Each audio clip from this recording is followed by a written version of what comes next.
के अरमान ठाकुर जी को बनाओ और कभी कभी उनके लिए भी अश्रु निपतित करो। भगवान से मिलन में जितना आनंद है, भगवान के विरह का भी उतना ही आनंद है। पर याद रखना, विरह उसी को होता है जिसका मिलन हो चुका हो। मिलन के बाद जो विरहानंद है उसको शंकराचार्य, आदि गुरु शंकराचार्य के दादा गुरु गौड़ पादाचार्य भी उस विरहानंद को ढूंढते हैं। मिलनानंद फिर विरहानंद।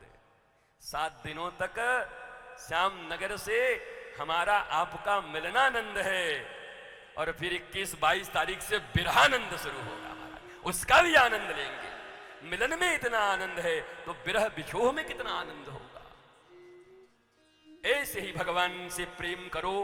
गुरुदेव भगवान बता देंगे कि यहां दिल लगाया, वहां दिल लगाया, यहां काम किया।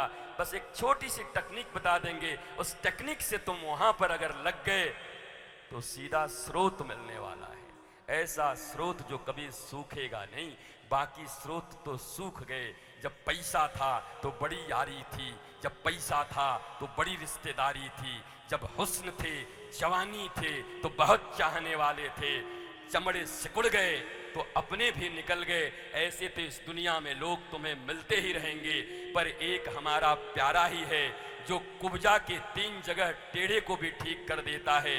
सही समय पर द्रौपदी को जरूरत पड़ती है तो वहां भी आ जाता है। अरे छोड़ो द्रौपदी को, गजराज हाथी को भी जरूरत पड़ती है तो ठीक समय से पहुंच जाता है। ये दुनिया वाले आते तो हैं काम बिगड़ने के बाद या काम बिगड़ने के पहले, पर हमारा सांवरा आता है तो ठीक काम बिगड़ रहा हो बनाने के लिए आ जाता है। उसी से एक वही है जो आता है, इसलिए संबंध उससे जोड़ना है, उसके साथ संबंध को प्रगाढ़ करना है।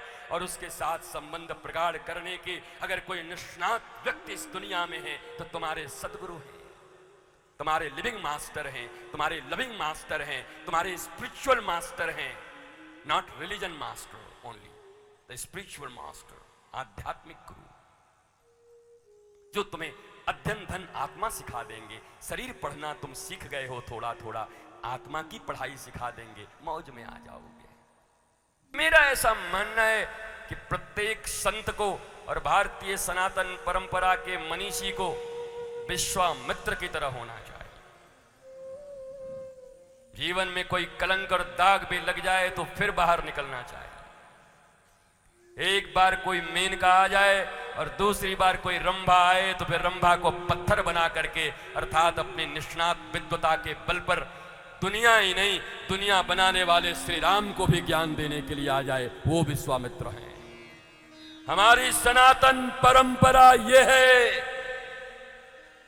पर डराया जा रहा है, मिटाया जा रहा है। कोई आ रहा है कह रहा, बता दीजिएगा महाराज जी को, हम बता दे रहे हैं। क्या बता दोगे? क्या कर दोगे? क्या कर लोगे? 60-70 साल की जिंदगी सबकी है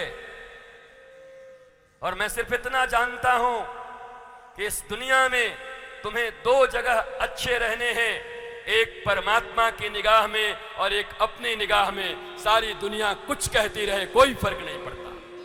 तुम्हारा अपना निगाह शुद्ध हो और उस बुद्ध की निगाह में तुम शुद्ध हो, क्या फर्क पड़ता है? कुछ तो लोग कहेंगे।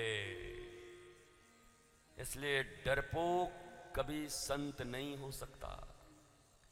डरपोक कभी धर्म की प्रचार प्रसार को इस दुनिया में नहीं फैला सकता। कोई धर्म भीरू आदमी कभी भी जीवन में सनातन संस्कृति को आगे नहीं बढ़ा सकता। संत और महात्मा का अर्थ ही है जो जीवन के इसी क्षण को अंतिम क्षण समझता है। तुम क्या सोचते हो? मैं 70 साल जीने के लिए सोचता हूं, मैं 90 साल जीने के लिए सोचता हूं, मैं 100 साल जीने के लिए सोचता हूं। मुझे तो लगता है कि मेरे जीवन की बस ये विश्राम कथा है, ये अंतिम कथा है, इसलिए दिल लगाकर करता हूं, पता नहीं कहां पर श्वास परमात्मा ऊपर बुला ले।